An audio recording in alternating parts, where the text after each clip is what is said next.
Hey guys, today we're going to be discussing getting knocked down by cars Egg salad sandwiches. and Hanky the Great. Oh. You looked at me for help. You were like, Help me. help.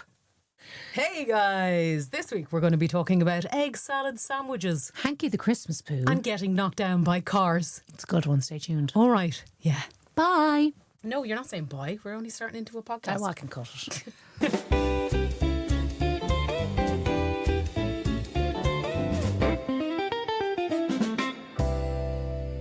Hi. How are you? How's it going? How did you slither on into the room without me noticing? I slithered. I like a ninja. I hate the way you don't like the word slither because slither is an Oh, amazing creeped me word. out in your voice message It's the all other day. slithering. No, sneaky. I'm not going to slither anywhere with you. Thanks very much. That's But I wasn't gross. being. I wasn't propositioning you. It was just I don't care. you know, Randall from. I Monsters, do not Inc. care. It's just moist. It's just like a not. It's Oh, you just hate a moist. sensory fucking Sorry, word that's for just me. like a shit millennial like trope. Is like, You got something on your face. oh, you're getting me back now for giving out shit. It's like mascara. Yeah, it's gone now. Great. Anyway, slithering. I like your look today. Thanks. Do you like it buttoned up to the top? Yeah, it's cool. You look So cool. like one boob out Yes. in the middle. My middle one. One boob. I actually came out of a nightclub in town once. I was wearing like a boob tube, kind of glitter here, and nothing else underneath, obviously, because it was like kind of a thing. No pants or nothing. No, nothing. Just. And a pair of flip flops. It was a weird night. I went into a shop. Went into the shop and I was walking Sorry, around. I started too early. I went. Hi guys. Just one sock. Tampon string. I went too far.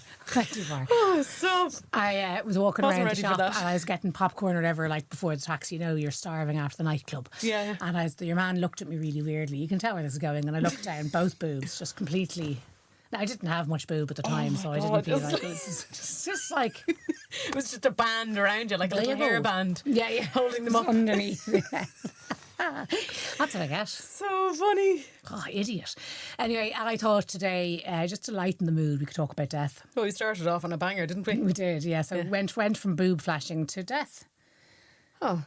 It's going to be a long half hour. Let's get stuck in, shall we? So have you ever experienced death in your life? I know I did. A car did knock me over once. Oh my God, I've been knocked down by a car before. Get out of town. Shut up, how old were you? 19. Okay, so you're probably a bit more serious. I was 12. I was knocked down, broke my leg really badly. That's weird that you thought that, because younger I would think that. Well, was your... Were you thinking less bouncing back? I don't know. So I was getting off the dart. I'm thinking younger, body more svelte, if you will. Yeah, I don't know. Yeah, maybe. I don't know. I just like... Okay, weird. Go on. I only Anyway. broke my legs. So I got getting off the dart. I want to hear about yours next. I was getting off the dart, walking in Bray Dart Station, walking across the road, just didn't look. And I essentially walked. I bounced off the bonnet and then my leg went into the wheel. Bum, bum, bum. Oh, God. And I was lying there. I was like, there was a moment where I was like, what do you do? Like, it was really awkward. I was like, what do I do here? Like, I am the victim. So I was a bit kind of, help Hello? me. Help. Can someone help? I was like really embarrassed because I was so shocked I didn't feel the pain. And I was like, I don't know what's just happened there.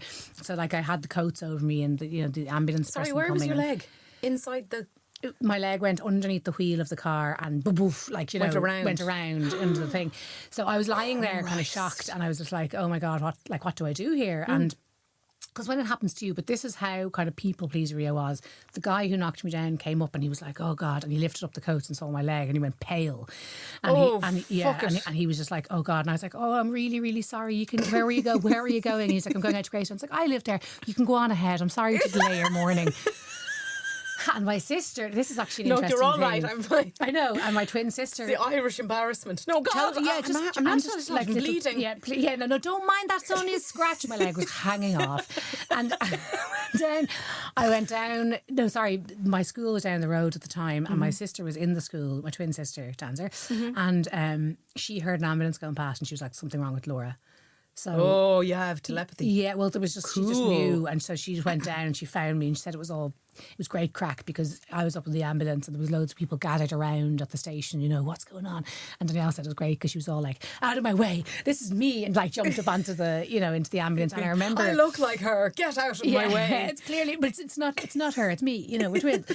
But so we were it was very, very painful, and we were in the ambulance going past school, and it was the year we were being very badly bullied. And Fuck me. I remember looking at the school as going past, going, thank God I don't have to go there. Do you know, it's not awful. Yeah. And apparently, this is lovely now, apparently when they were told that I was knocked down by a car, they all started chanting, dead, dead, dead, dead. So that was nice. Thanks for that, guys. And what actually happened to your leg? So Danielle said she looked at it when we got to Loughlinstown emergency room, and it was like, she said it was like a rainbow. It was just completely, Jesus. so the big bone is at the tibia or the fibula, I can never remember, was snapped completely in two, and it had pushed the little bone out through the skin. Oh, God. And I was in a cast for like 3 or 4 months. It was hell. And my leg was like green and tiny and covered in hair and had mushrooms. Small leg. It was a really small leg, mushrooms growing in the heel. It was just fucking disgusting. Yeah, sheets of skin. So tell me about your knockdown. I can't believe you were knocked down as well. Yeah, ironically, outside the main exit to Waterford A&E. Really? Just on the roundabout. Did you go in? Did you just go back into Waterford that A&E then? Or? No, I'll tell you what happened. Mine was much less dramatic than yours. So I was cycling. I used to cycle BMXs a lot. Yeah. Like do them up and like remake them and put the wheels back on and spray paint them. Yeah, very cool. So I had this bike that I loved. I was cycling to my friend's house in the dark, no lights, and a BMX. And a BMX is like lower down than a normal bike. So I was just under the eye line of the car that was getting on the roundabout, and I think that he was trying to get ahead of the traffic. Oh, yeah. So he sped up, but from about 50 metres away, I knew that he was going to hit me. So I was just like, this is it. I'm gone. I'm done. He's going to like, bam. And it was like bang on. So I was already on the roundabout. So I was like pedalled as fast as I could. I closed my eyes and I knew that I was going to go. And he hit like the back. I'm even talking about it now. It's like, yeah. Even talking about it now, like, I think the tyres are really small. It's 22-inch tyre. Mm-hmm. He hit the back of the tyre and didn't touch me. So literally there was a space of about this much Well, that I could have like. So nothing happened to you? I fell on my right side. I spun. About 5 cars stopped. Okay. And I remember doing the same. Sorry. Yeah. Sorry. No, go ahead. I'm okay. I'm terrible. He got out of his car and he was like, fuck, like really making a bigger scene that I could ever imagine. That's the way it was in my head. Anyway, he was probably like, oh God. That totally is. What have I done? What have I said? Trying to pick me up. Don't be so embarrassed. Like, stop it. So he was like, oh my God. I was like, no, honestly, I'm okay. Like, I was like, how's my bike? Like thinking, and I realised that the tyre was, I got back on the bike and fucking cycled off. All my right side just ripped. I didn't go to hospital or anything. The first thing I did was, when the shock set in and I felt the pain, rang my dad and I was like, Dad, really weird. So, Dad, don't tell Mum. I got knocked over. And he's like, what? I can't hear you. Speak up. I was like, I got knocked over by a car. And he was like, what the fuck? Yeah. I was like, no, I'm okay. I'm cycling my bike. I'm halfway down to Ardkeen. Just come and pick me up. And I was like this. When he came, but like didn't end up going to hospital for anything. Okay. And I had a scratch from like there all the way down my right side. It was like, tarmac burn. bruised for a long, long time. But like absolutely fine. It's weird that shock does that, isn't it? The response is so fucking strange. It's so strange. So I had Lewin, we were going to the zoo. Lewin was about 1.5, 2 maybe, and we were parked up in Phoenix Park along the grass. It was when you could park along the grass, and I was carrying him. And we just stepped down. I just stepped down onto the road, and whatever way, when your ankle kind of goes out from under you, that happened. But we both fell, and I fell with Lewin in my arms, and Lewin's head, you could just hear like that, And I got because it was his little head. Now, luckily, Lewin was born with a deformity because of his head got stuck in the birthing canal, birthing canal. Yeah. His head was misshapen. So he has Fergal's. Never mind. He had this calcified kind of big bump on his head, which he's just then had to go for surgery for. But that actually saved him because he landed on that, which was very thick bone. Wow. But I was so freaked out by that, and I was like, no, my leg is quite sore. But Fergal was like, it's grand, you stop. And I called an ambulance straight away. I was like, I need to get an ambulance for my son. Fergal was like, look, Laura, he's fine, he's grand, you're grand. Fergal was like, you're fine, like kind of stop making a scene. Now, he didn't mean to be like that, but I kind of read it as that. It's his panic. His panic was stop. His panic is to don't overreact. My panic is to probably overreact, but then it was more about Lewin. Lewin was okay, and I was like, okay, maybe I can move. Maybe but I remembered the feeling of breaking something, and I was like, this feels weird. So we walked around the zoo. And I was limping and I could feel my foot getting bigger and bigger and bigger. But I was in such shock after what had happened, because it was one moment walking, second moment worrying I had killed my child. It was so scary. And just continued on. Walked around the zoo for 45 minutes and I was You like, mad bastard. but shock again, you know. And I was like, okay, Fergal, I think we need to go home. I had to drive home because Fergal didn't drive at the time. So I drove from Phoenix Park to Greystone, so like an hour. Yeah. And literally, as soon as the front door closed, I started screaming. I was like, my leg is not okay. Turns out I'd broken the ankle and torn a ligament, and you know I was on crutches for a few weeks then. And then you wonder, like, because there's personality types as well. Is it like the dramatisation of stuff? Because there's people that, like, I've been to A&E plenty of times, and there's triage nurses going, it's only a fucking couple of stitches. And then you hear down the road, like, in the peds, like a child not crying and he's going into ICU. But I think it's shock. I think shock does that to you. I mean, I think if it's actually something like if I had a finger flapping off and I wasn't in shock about it, I'd be, or a nail, like I nearly caught my nail in the door. Yeah, the drama. I'm or like even on the topic of death at a funeral, you know, the one who hardly knew the person, but they're making the most amount of noise about it. Oh, a big chief mourner. That's a banshee. Really? Yeah, that's what a banshee. Yeah, for real? Banshee. Oh yeah, that's a banshee. I have a first-hand experience of that, and everyone's like, she fucking hated her. What's she doing? No, I was joking. Like, sorry, you actually think you saw a banshee? No, I actually saw a banshee. What? No, like she was wailing around the place, and everyone knew, like, oh sure, like, you know, obviously the deceased wasn't that close to her, but she was the one at the front of the room making the biggest scene. So they did used to hire women back in the day. No way. How much would they be paid? I don't know, but would that be good tax back now? On the scale of the jobs that we were talking about. Sorry. Lock in. Where are we talking? Lock in, Laura. Women were hired back in the day to wail at funerals? To follow the coffin and cry, because they'd wanted to, like, more pomp and ceremony for the kind of the mourning of it. This woman definitely wasn't hired. But I'll tell you now, at my mum's funeral, so my mum was diagnosed with leukemia on the 28th of November 1998, so we were 13, and she died 4 weeks later. So she was, it was very, very, very quick. So sorry, she was diagnosed on the 25th, died on the 28th of December. So it was hideous, you know, and you know, she'd only just come back to live with Dad 4 years prior, and then all of a sudden she was sick, and then she was dead. And at my mum's funeral, the weirdest thing, I couldn't stop laughing. And I, again, shock and the weirdness. I was kind of going, this is the worst place to laugh. And me and my sister were like, if we laugh now, we're fucking weirdos. Like, do you know what I mean? I know, I'm one of those people. But my mum really leaned into the death thing. That sounds so weird, but like, I remember. Just leaned right into that coffin. She got over heels into the fucking thing. She got to plan her own funeral, and she kind of got, you know, she obviously hated the fact that she was dying. She was only 41, same age I'm turning, which is weird. But she got to kind of, she was a dramatic person. So she got, I mean, it's like how I would be, you know, if I was dying, I'd want everybody to like come and pay me their respects before I die, so I get to see it kind of thing, you know. Yeah. And I remember she was lying on the bed once with the demon cat on her lap, and the dog as well, and she was like, this is just so therapeutic, you know, when you're going through things like this. And then all of a sudden the cat the cat jumps up and attacks the dog runs off, and and she was on a waterbed, so it was all like flailing, you know. But she did say to us that this is actually really helpful. I've said it to many people who've lost parents in the past. She said, look, you know, when I die, I will always live on. Myself and my sister were like, yeah, okay, new ageist mum, you know, all right, okay, cosmic debris, kumbaya mum. She was like, no, I mean it, like, half my DNA is in you, half of it is in Danielle, half of it is in the boys, so I will live on, like, technically, you know. And I loved that. It was really comforting, and I have said it to people who've lost their parents, like, oh my God, that person isn't going anywhere. And my mum, there was a point when I turned 26, and I was like, my mum is now dead longer than she was alive in my life, and it felt very strange. But her memory is still very much alive. Like, I would think about her every day, and it's such a long time ago. But I think we can kind of get caught up in this idea, not caught up, so it's very natural, of grief. When grief hits you, it's the cliff edge. It's like that person's now gone. No matter how I felt about them, it's that.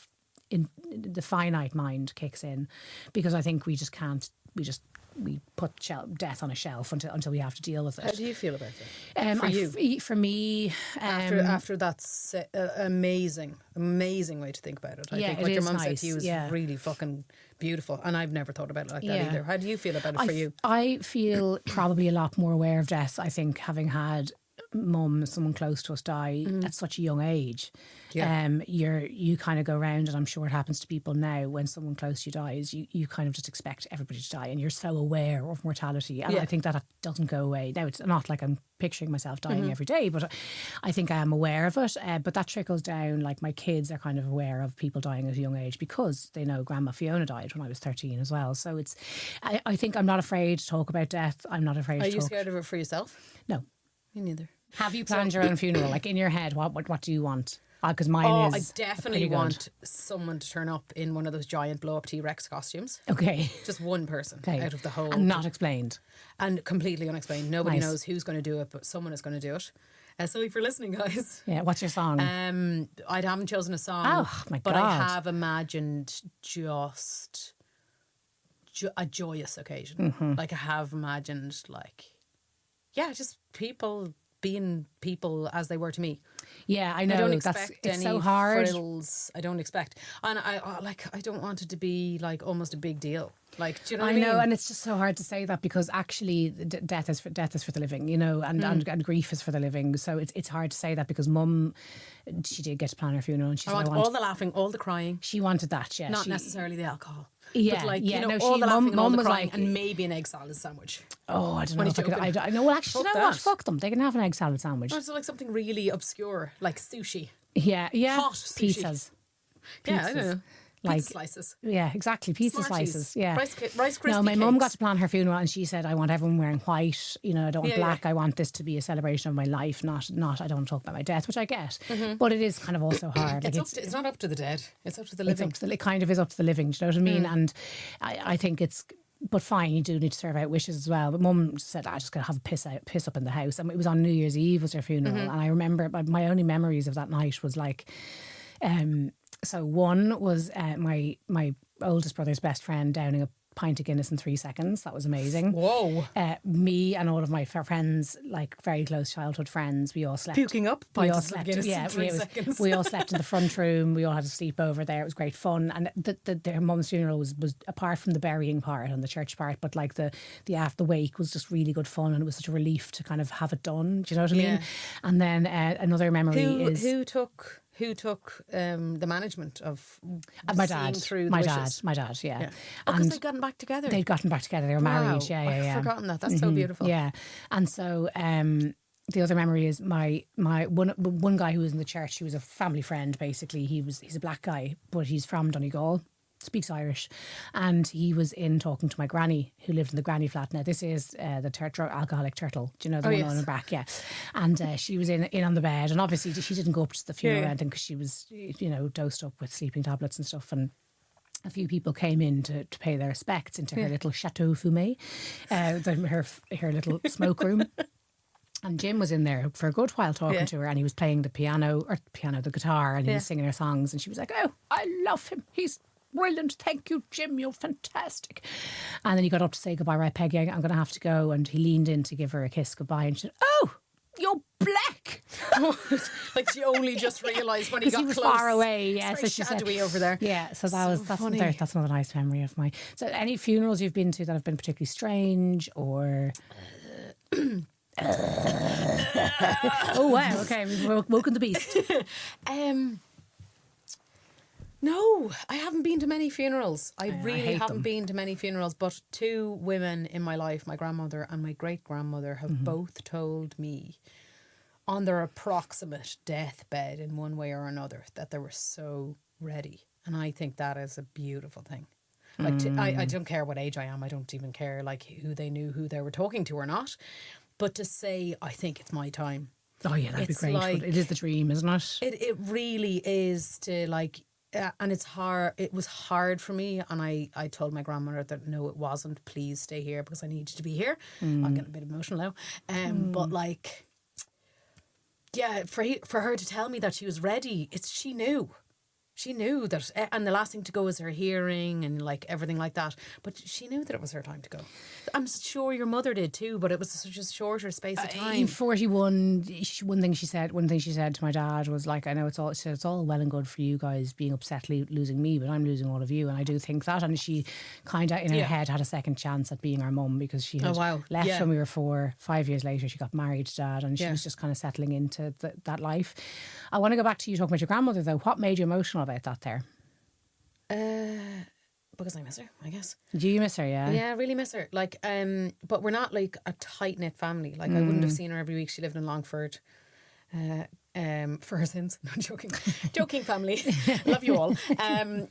What a shithole. No, joking again. Joking. Longford, the forgotten county. The county with no amenities. One set of traffic lights. Oh, does it? I think it's on the map. Centre Parks is in Longford, isn't it? Don't ask her. She knows nothing. Don't Google it. Yes. Don't ask questions. It has one set of traffic lights, I hear. Yeah. Just great memories. She was brilliant. I loved her laugh. I think that there's a lot of her in me as well. So I felt that bond. But yeah, telling me that she wanted to go and I was holding her hand and maybe I sang her a song. I'm shit at singing. But maybe I sang her a song or something, and that's like, I don't know, it was just like...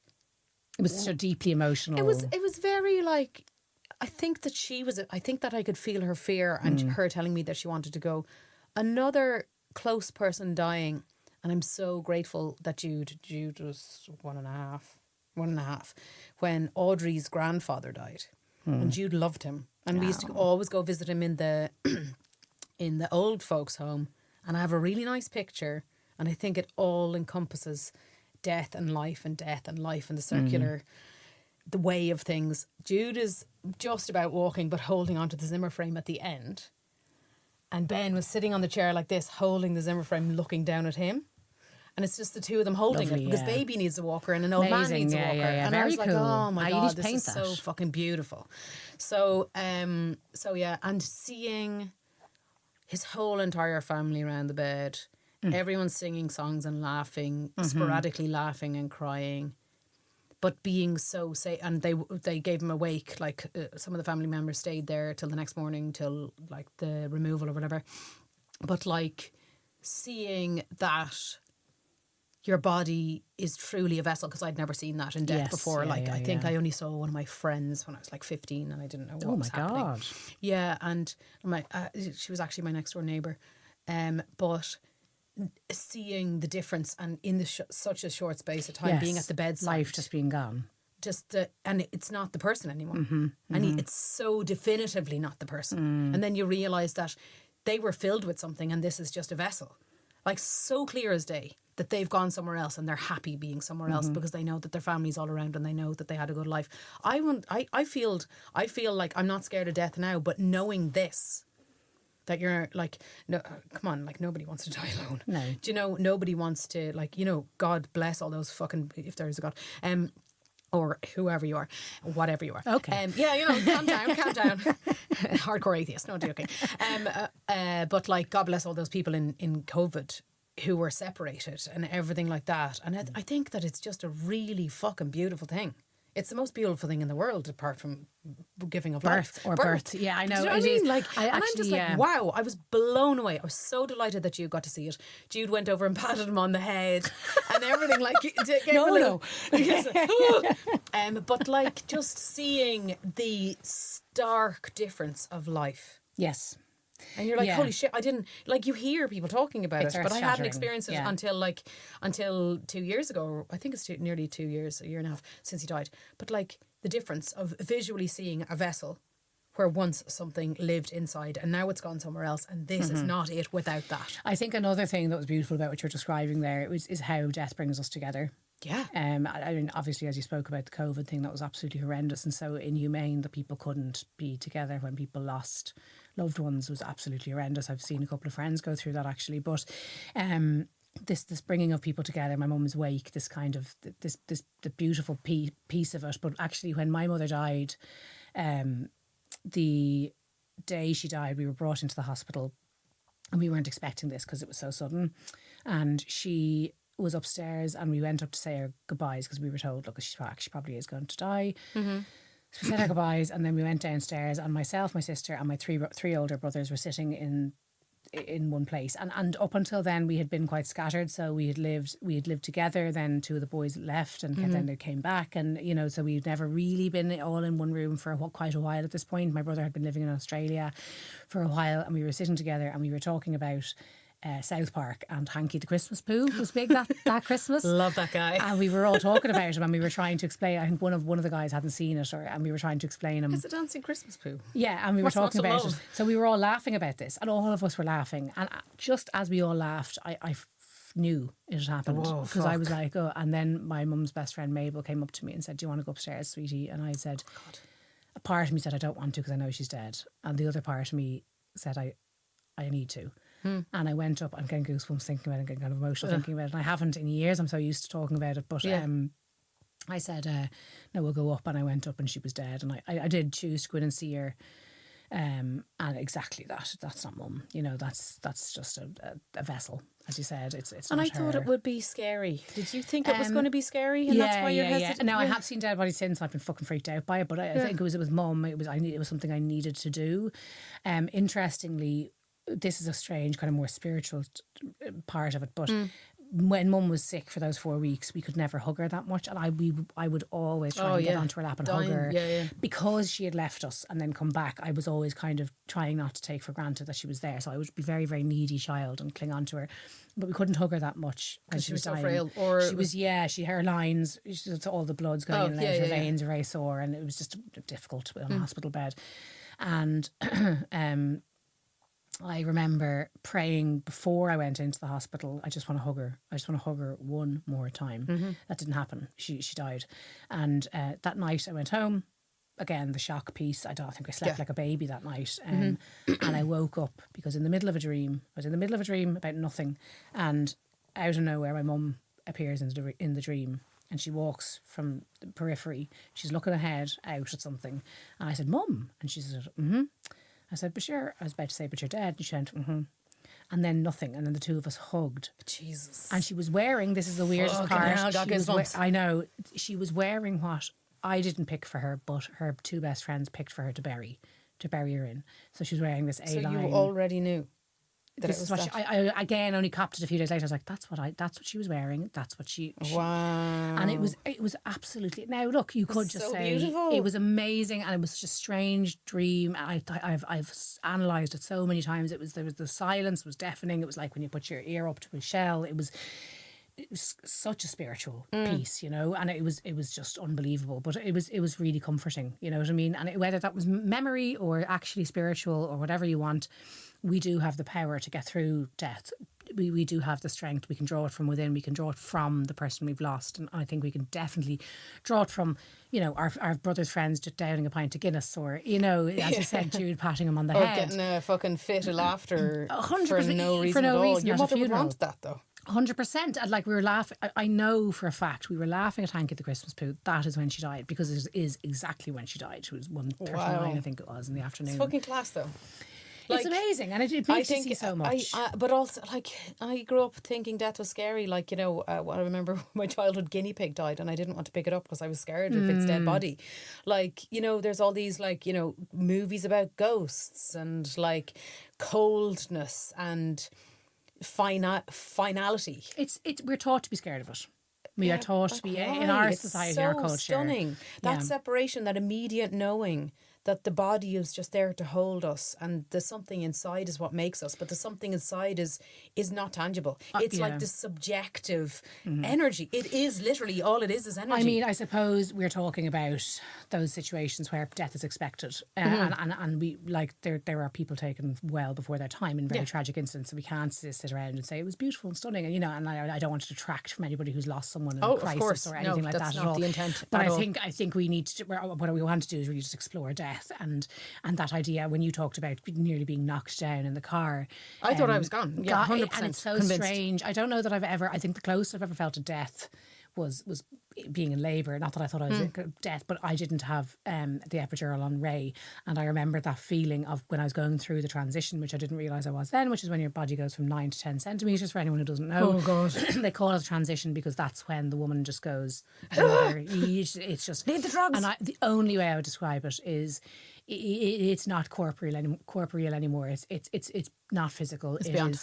It is spiritual. You're like, I'm standing at the corner of the gates of heaven and hell. That's what I felt like. I had to be moved from the pool room up to another room, and I remember thinking a hole had opened up in front of me, and I was like, just fucking, I want to die. Like, I want to die because you really want to die. I don't know what. I actually would love to know the actual DMT, scientific release of DMT probably in the brain. Something it is, but it is, and you're begging for death. A lot of women beg for death. They close the windows because they like women try and get out the doors. And I don't know, Katie, did you beg for death at one point? Yeah, I tried to cut myself. You what? I wanted the scalpel. The scalpel to cut your wrist. Oh my God! Yeah. You were, that was on Summer, was it? Yeah. Fucking hell! I mean, it's true insanity. It is. And would you agree with the heaven and hell thing as well? Yeah, it's spiritual. Like you're moved. Like it's just.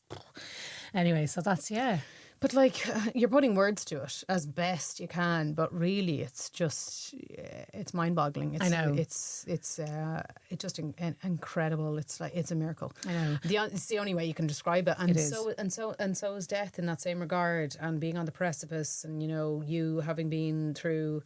Having such struggles with your mental health and stuff, and being on the verge. Yeah. I've never been that close to wanting to end it all, or foreseeing it. Obviously everybody's rock bottom looks different. Well, I heard a really different. good saying actually recently. Your rock bottom is when you decide to stop digging, which I love. Wow. It's like, it's so profound. I was like, I'm going to keep that because it actually is. And it's a really nice motivational piece. Like your rock bottom is when you decide to stop digging. You put the shovel down because you can still go further or you can stop. It's your You've decision chosen, to stop. That is my rock bottom. Yeah, exactly. Yeah. My funeral, I'd like to be on display in some sort of some sort of taffeta, pivoting. I know I wouldn't deny a coffin. Pieces. Put me in a shitty coffin, a fucking cardboard. Well, not a cardboard coffin because I'd be frightened then that the coffin would rip and I'd be all. Well, what if it got wet? Yeah, exactly. Oh, the juices. Yeah, so like a wicker's grand. I do want to have. I am the greatest motherfucker that you're ever gonna meet. That song. No. Who is it? John Grant. Oh, GMF by John Grant. I'd like people to laugh, but I'm not going to force them to. If they want to cry, have a good cry. Yeah, but that's I'd love to see people say. But it's not like a little piece, a piece. Yeah, I'd love. Bangers going off just by one person in the back. I'd love someone to be like, God, she was a very attractive woman, or something like that. You know what I mean? She was speaking into a mic by mistake on purpose. Sexiest, oh my God, she was gorgeous. Look at her. She was the sexiest, funny person I've ever met in my entire life. There would be nobody better than her. Sorry, Danielle. Do you know what the funny thing is? We, I think our very first episode, we both admitted to flying out the womb looking for attention. And this is the fucking thing that I think it's really. It's really amazing that you want that little piece because, like we both, I know you have as well, gotten messages on social media, and this is the fucking weirdness and beauty of having a big head from strangers. I've literally got messaged from people like their third round of cancer in hospital, thanking me for making them laugh every single day to tune in, like your midwife experiences. Like we're literally changing people's lives and we don't even fucking know it. And then you're like with the death, you're bringing people together of those most important people, but also ironically the people that can hurt you the most, right? Yeah. Because you got this familial attachment, and families are fucking complicated. But that, as you said, the coming together of those people, it doesn't matter what they've said to each other in the past. They want to be crying and laughing together. Yeah, death is the great leveller, isn't it? Stunning. Yeah, death is the great leveller. It's the great uniter. It's the great leveller. It is also, it takes away so much, but it also, it gives us all fucking perspective, because that's how I am. Since last year, I am like, only for today. Like, it is today I have. It is all I have. I don't have, yesterday's gone. I know this sounds kind of live, laugh, love, but it's not, because when you start to apply that to your daily life, like, oh God, like, the finances or the car, are we going to move house, or like, what about my job? And, or what does the kids be like when they're older? just fucking don't worry about it, because what can you do today? Like literally, what can you do? Just do your best. Just do your best to be sound to yourself. Put yourself first. Can I ask you a question about your belief in God? Ooh, okay. It's not going to get hot and heavy. Don't worry. Okay. Do you think that we go somewhere? Yeah. I do. So you think it's eternal? Yeah. You live on no matter what? Yeah. What do you think? Undecided. Agnostic, I think they call it. Now, on that rambling, I would like to say thank you very much for talking about that. That was a bit of a heavy one. Thank you. That was a bit of a heavy one this week. So if you are affected by any of that, please look at the numbers below or reach out to somebody if you need a talk. You can always chat to us, but I don't think we'd be much good. No, probably not. Yeah. We'll be chatting to you next week anyway. And in I'll the probably meantime, tell you to cop on to yourself. Yeah. That's the best I have, really. Just buck up, will you? Yeah, buck up, pull your socks up now then. Pull yourself together, man. Stop it.